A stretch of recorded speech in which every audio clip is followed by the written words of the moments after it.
The WNBA just got exposed in what might be the most embarrassing ratings scandal in sports history. For months, ESPN and the league have been shouting from the rooftops about record-breaking finals numbers, claiming women's basketball had finally conquered mainstream America.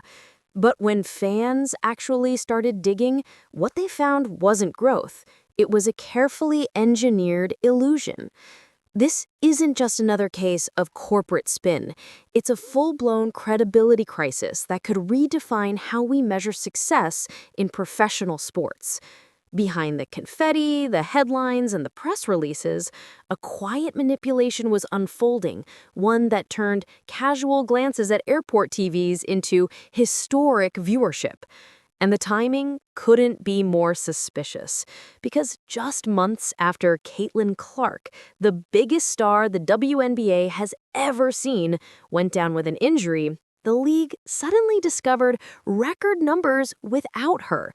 Coincidence? Or a desperate attempt to hide how much one player carried an entire league? Before we break down how this happened, hit that subscribe, smash the like button, and drop a comment with your take, because what you're about to hear changes everything you thought you knew about sports ratings. It started with a headline that should have been historic.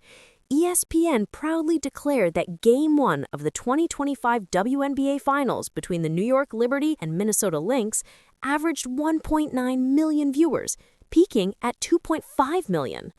The most watched finals in 28 years, they said. A triumph, a moment of vindication for decades of women's basketball pioneers. But within hours, the story began to crumble. Fans noticed something strange. No trending hashtags, no viral highlights, no locker room memes, not even a whisper on sports radio.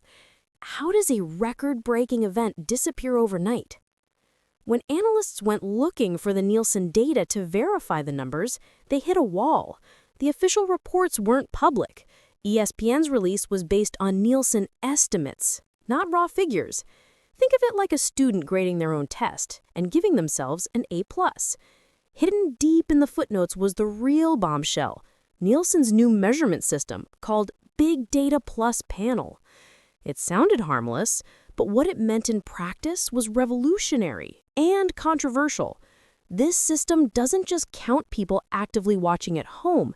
It combines traditional TV panels with smart TV data and out-of-home signals. Translation: anyone who happened to be near a television, in a bar, a gym, or even an airport terminal, could be counted as part of the audience. You could walk past a muted TV playing the game, glance up for 10 seconds, and boom, you're officially a WNBA viewer. Multiply that across thousands of public screens, and suddenly a modest audience transforms into a historic one. Fans called foul. Sports data experts warned that this method blurs the line between real engagement and environmental exposure. The WNBA's supposed breakthrough wasn't built on passion, it was built on presence. Warm bodies, not warm hearts. And yet ESPN didn't correct the record. They doubled down, celebrating the growth without context, while quietly ignoring the fact that this new methodology was being tested for the first time right as the league needed a win the most. The timing was suspicious. The rollout came mere weeks after Caitlin Clark's season-ending injury, the same Caitlin who had single-handedly delivered the league's highest ratings earlier in the year. Without her, attendance and merchandise sales were dipping, headlines were fading, sponsors were nervous. So when those inflated numbers arrived, the league finally had something positive to show, something to point to. But there was one problem. It wasn't real growth. It was manufactured relevance. And when fans realized what was happening, the backlash began to burn. Social media exploded with the term ghost watchers. Memes, threads, and videos mocked the league's invisible fans, millions of viewers who apparently watched the game without leaving a single digital trace. The celebration had turned into a scandal, which should have been a milestone, became a mirror, reflecting just how desperate the league had become to look successful. Before we move to the next chapter, if you think fans deserve transparency, hit that subscribe and drop a comment saying, "Show us the real numbers." Let's see how many people actually care about the truth. To understand why this scandal exploded, you have to understand Caitlin Clark's impact. When she entered the WNBA, she wasn't just a rookie, she was a revolution. Every game she played shattered viewership records. Ticket prices tripled. Highlights dominated social feeds. She turned casual fans into believers. Then came the injury, and overnight, the WNBA's golden era seemed to stall. Suddenly, ESPN and the league were left scrambling. Without Clark, the numbers dipped. Arenas that had been selling out weeks in advance had empty rows. And in that vacuum, the Big Data Plus system appeared, conveniently reinflating the totals just in time for the finals. That's when the comparison started. Analysts pointed out that Clark's verified playoff numbers earlier that year had outperformed these record-breaking finals. Her Fever games regularly drew over 2 million real, confirmed viewers. These finals, using the new counting method, barely hit the same numbers, and only after counting people who weren't even watching. It painted a devastating picture. Without Caitlin Clark, the WNBA couldn't sustain the same interest. Instead of confronting that hard truth, the league seemed to choose optics over honesty. The irony is that Clark's rise had created real momentum. She brought new eyes, new fans, and new respect. But instead of nurturing that organic growth, the league tried to simulate it through math. And it backfired. The WNBA's biggest supporters, the ones who truly cared about the sport, began voicing disappointment. They wanted transparency, not tricks, because when you sell illusion as progress, you disrespect both your fans and your athletes. Meanwhile, social media was relentless. Clips of half-empty arenas during record ratings went viral.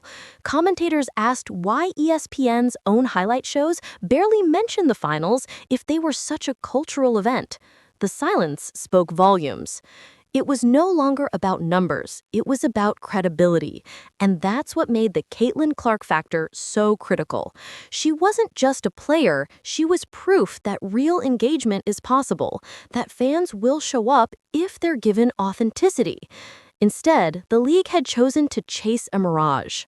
Before we dive into how this deception might cost the WNBA millions, make sure you subscribe, hit like, and comment Team Clark if you think the league should rebuild around real stars, not fake stats. What happens when fans stop trusting the numbers? You don't just lose viewers, you lose advertisers, sponsors, and respect. For years, the WNBA has fought for legitimacy in the business world. Every media deal, every sponsorship, every merchandise partnership depends on trust, on the belief that when ESPN says 2 million viewers, those are real people. But after this scandal, that trust is cracking. Advertisers are reportedly reviewing contracts. Sports business analysts are warning that inflated data can create serious financial liability. When you sell airtime or ad space based on exaggerated metrics, that's not marketing, that's misrepresentation. And here's the worst part. The backlash hurts the athletes most. Players like Sophie Cunningham, who joined the Indiana Fever this year, are working harder than ever to engage fans, build brands, and elevate women's basketball. But how can genuine stars grow when their league's reputation is being dragged through the mud by bad data? Even ESPN seems to know the optics are bad. Their own daytime shows barely mentioned the record ratings. No victory laps, no celebratory specials, just silence. Because internally, they probably realize what everyone else does. This story doesn't pass the smell test. And it's not just about one final series. The danger is bigger. Once you start relying on artificial metrics, it's hard to stop. The temptation to keep inflating success becomes addictive until there's nothing real left to measure. Sports fans are forgiving. They'll accept rebuilding seasons, injuries, even losing streaks. But what they won't forgive is being lied to. The WNBA had a chance to capitalize on real progress, to prove that women's sports can stand on authenticity, not hype. But by chasing headlines instead of honesty, they might have undone years of unearned respect. Still, there's hope if they learn the right lesson. Transparency, accountability, building around stars like Caitlin Clark who bring real audiences. Fans don't expect perfection, they just want the truth. If the league can admit the mistake and reset expectations, it might still rise stronger. But if it doubles down on manufactured narratives, the damage could be permanent. So what do you think? Was this a calculated cover-up or just corporate incompetence? Drop your thoughts in the comments. Don't forget to like, subscribe, and share this video with someone who still believes those record ratings were legit. Because if this scandal proves anything, it's that you can't fake relevance. Not forever. The WNBA wanted a miracle headline, and they got one. But at what cost? A sport that was finally finding its rhythm tripped over its own reflection. Instead of celebrating the genuine progress built by players who've worked their entire lives for visibility, the league chose to stage a performance designed to convince the world it had arrived, when in truth, it was still searching for its identity. The saddest part? They didn't need to fake it. The WNBA was already growing. Real fans were showing up. Real players, from legends like Aja Wilson to rising stars like Caitlin Clark and Sophie Cunningham, were turning casual viewers into passionate supporters. But instead of trusting that organic momentum, they panicked. They couldn't wait for authenticity to build naturally. They wanted instant validation. So they did what too many corporations do when patience runs out. They cooked the narrative. And now, the league that wanted to be believed in finds itself being questioned. Every stat, every viewership claim, every partnership announcement, all of it comes with an asterisk. Because once you manipulate trust, even the truth starts to look suspicious. The irony is brutal. Caitlin Clark's absence didn't destroy the WNBA, deception did. Fans would have understood a dip in numbers. They would have respected honesty. But pretending millions were watching when most weren't, that's not confidence, that's fear. And fear is contagious. The next few months will decide everything. Will the league admit it went too far and rebuild on transparency? Or will it double down, hoping short memories erase long scandals? The sponsors are watching, the networks are calculating, and the fans, the ones who truly matter, are deciding whether to believe again. Because if the WNBA wants redemption, it has to start with humility. Acknowledging that one superstar doesn't define the sport, but that honesty does. Caitlin Clark brought in the light. It's on the league to keep it shining. Not by inflating numbers, but by inspiring real believers. Because the truth is simple. You can't cheat your way into greatness. You can't algorithm your way into loyalty. And you can't build legacy on lies. So, what happens next?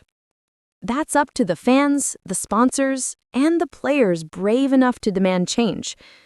Because if you're one of them, hit that subscribe, smash that like, and tell us in the comments whether you think the WNBA can recover from this. Because this isn't just about women's basketball anymore. It's about trust in the era of spin. And trust, once broken, doesn't get Nielsen to count it back.